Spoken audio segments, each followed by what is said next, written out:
The budgets for the 16 constitutional agencies were placed before the National Assembly for scrutiny and approval 10 days ahead of the presentation of the national budget. The opposition felt that the consideration should have been done after the presentation of the budget because the Finance Minister Winston Jordan had no specific reasons to give for why he presented to the House some budgets that were less than what was requested by the particular agencies. The first budget that was up for scrutiny was the Parliament Office, which had its request reduced by some $200 million from the $1.7 billion it requested. Opposition Chief Whip Gail Teixeira wanted reasons for the cuts, but the Finance Minister could only give a broad explanation that what was given was what could be afforded. That did not sit well with Ms. Teixeira. What are the issues that he's raised that have led to cutting revenues and borrowing, etc.? No question has been answered. Mr. Speaker, I went further.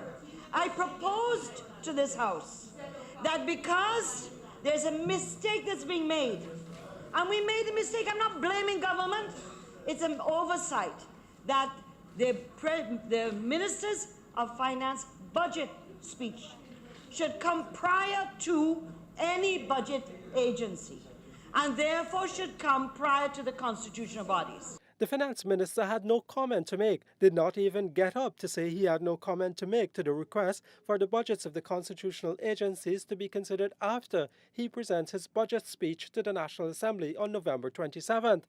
As a result, the 33 members of Parliament for the government passed the budget for the Parliament Office.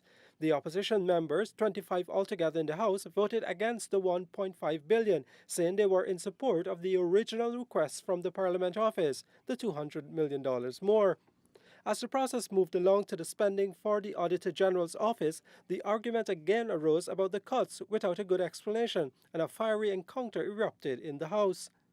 All budgets are circumscribed by the availability of revenues, projected or otherwise, and the borrowing that will be sustainable and not allow inflation and not put an unbearable burden on future generations to repay it.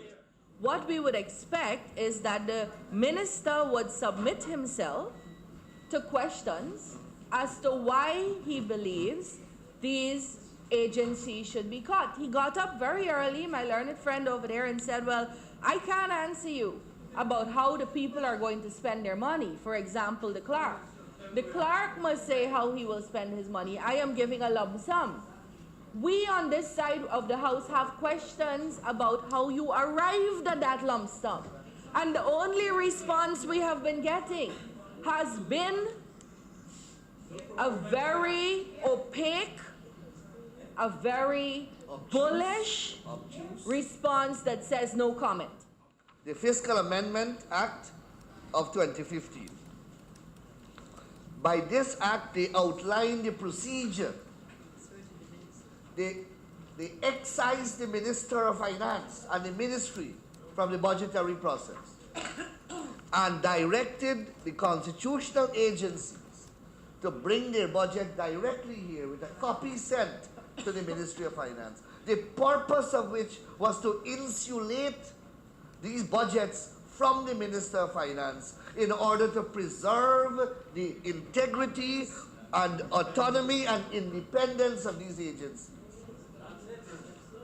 So what the Minister of Finance is doing is defeating the entirety of the process. So he is giving the impression, my learned friend over there, that indeed, because the request is made for $1.7 billion, you must get $1.7 billion? No. You have to bring it here, and the National Assembly will decide on it.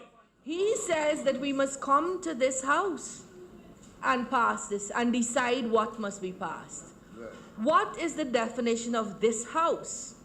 It is government members and opposition members.